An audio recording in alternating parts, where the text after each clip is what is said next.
판문점 평화의 집에서 남북 적십자 실무 접촉을 갖고 이산가족 문제의 근본적 해결 방안 및 추석 계기 이산가족 상봉 행사에 관해서 협의하였습니다. 이번 접촉은 지난 8.25 남북 고위당국자 접촉의 합의사항을 이행하기 위한 남북 간 첫 만남이자 이산가족들의 영혼을 풀어드리기 위한 인도적 문제들을 논의하는 자리인 만큼 남북한 모두 진지한 자세로 접촉에 임하였습니다. 접촉에서 우리 측은 전면적 생사 주소 확인을 위한 명단 교환, 상봉 정례와 서신 교환 등 이산가족 문제의 근본적 해결 방안 마련이 시급하다는 점을 강조하면서 북측의 전향적인 태도 변화를 촉구하였습니다. 반면에 북측은 추석 계기 이산가족 상봉 행사에 대한 실무적 논의에 집중할 것을 주장하였습니다. 남북은 전체 회의와 총 11차례의 수석 대표 접촉을 통해서 문안에 합의하고 종결 회의에 최종 서명하였으며 합의한 주요 내용은 다음과 같습니다. 첫째, 추석 계기 이산가족 상봉 행사 관련해서 10월 20일부터 26일까지 금강산에서 남북 각각 100명씩 상봉하기로 하고 거동이 불평한 상봉자에 한해서는 한 분이나 두 분의 가족이 동행할 수 있도록 하였습니다. 이와 관련해서 9월 15일까지 생사 확인 의뢰서를 교환하고 10월 5일 생사 확인 회보서를 그리고 10월 8일 최종 명단을 교환하기로 하였으며 우리 측 생사 확인 의뢰 대상자는 250명, 북측은 200명으로 하기로 합의하였습니다. 기타 상봉 방식이나 선발대 파견 등 실무적인 사항은 관례에 따라 진행하되 필요한 경우에는 판문점을 통해 협의하기로 하였습니다. 이산가족 문제의 근본적인 해결 방안과 관련해서 남과 북은 인도주의적 문제를 근본적으로 해결해 나가는 데 인식을 같이 하고 가까운 시일 안에 남북 적십자 회담을 열어서 이산가족 상봉에서 제기되는 문제들을 비롯하여 상호 관심사를 폭넓게 협의해 나가기로 하였습니다. 정부는 당면에서는 추석 계기 이산가족 상봉 행사를 내실 있게 준비하고 차기 적십자 회담을 통해서 이산가족 문제의 근본적 해결을 위해 지속적으로 노력해 나가겠습니다. 국민 여러분의 성원에 감사드립니다. 네, 질의자께서는 소속과 성명을 밝힌 후 질문해 주시기 바랍니다. 예, 저 SBS 안정식 기자입니다. 장시간 고생 많으셨고요. 지금 그러니까 이틀에 걸쳐서 장시간 회담하신 주요 이유가 회담이 주로 길어진 주요 이유가 지금 앞서 말씀하신 것처럼 뭐 생사 확인이나 서신 교환 같은 이산가족 문제 이제 근본적 해결을 위한 이 조항을 넣기 위해서 주로 길어지신 것인지 요거 말고 또 다른 좀 회담이 길어진 다른 쟁점이 있었는지 좀 설명을 해주시고요. 연결된 질문일 텐데.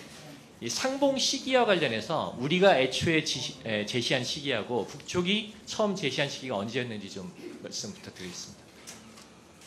밤새 저희가 한 거의 24시간 정도 평화의 집에서 같이 있었는데 이번 그 협의에서는 주로 이산가족 상봉 문제, 그 다음에 이제 지난 8.25 합의에서 이산가족 추석 계기 이산가족 상봉을 한다. 그 다음에 계속해서 상봉이 이어질 수 있도록 한다. 이를 위해서 오늘 어제 실무 접촉을 한다고 했기 때문에 추석 계기 이산가족 상봉, 그 다음에 계속 이어지는 문제. 그것은 이제 근본적인 해결 문제죠. 거기에 초점을 맞췄고요. 그 협의 과정에서 추석 계기 이산가족 상봉 문제에 대해서는 큰 이견은 없었습니다.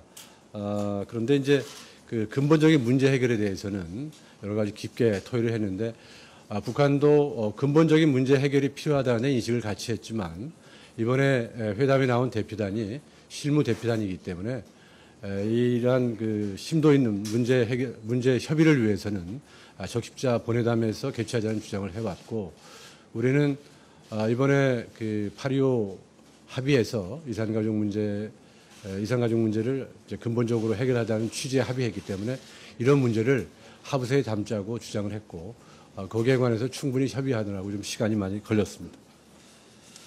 그리고 이제 이산가족 상봉을 제한한 시기는 우리 측은 가급적 이번 그 상봉이 추석 계기 이산가족 상봉이라는 취지인 만큼 가급적 빨리 할 것을 제의했고 북측은 이제 이 추석 연휴도 있고 또 북측 내부의 행사도 있기 때문에 준비 기간을 고려할 때 좀 늦추는 것이 불가피하다는 설명을 해서 서로 합의에 이르게 됐습니다.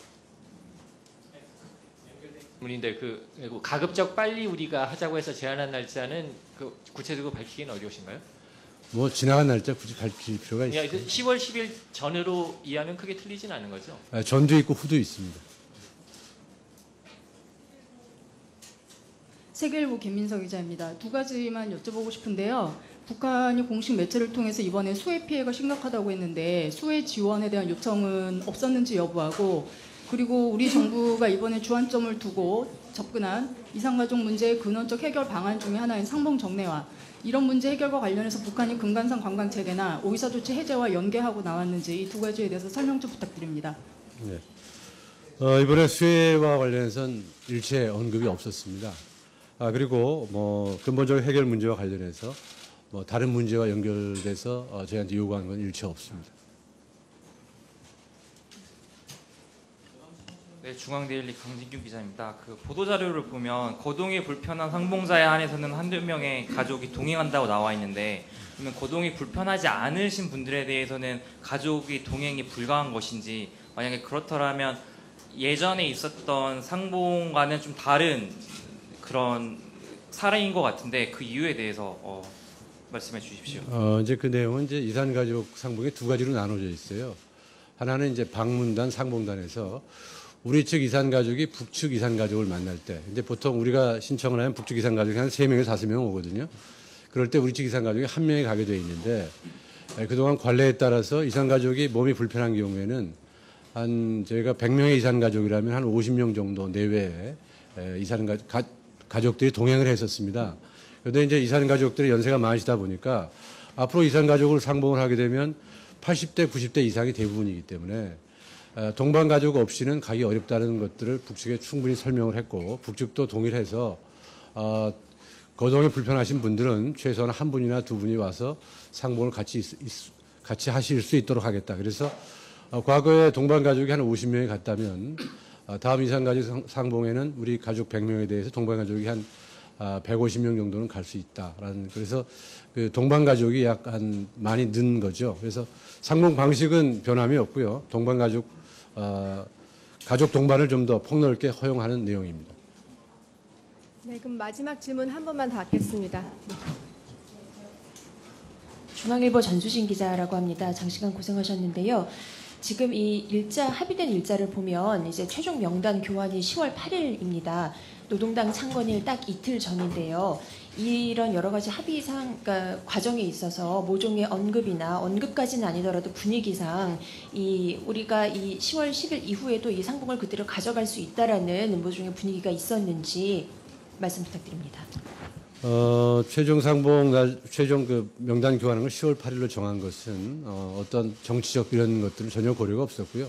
저희가 이제 북이나 남이나 이산가족 상봉을 신청하는 가족을 찾고, 또 이제 그분들 그다음에 건강 상태도 파악하고 명단 교환할 때까지 걸리는 시간을 정해서 한 것이고요. 그것이 북측에 있는 특정 행사 날짜와 전혀 관계가 없습니다.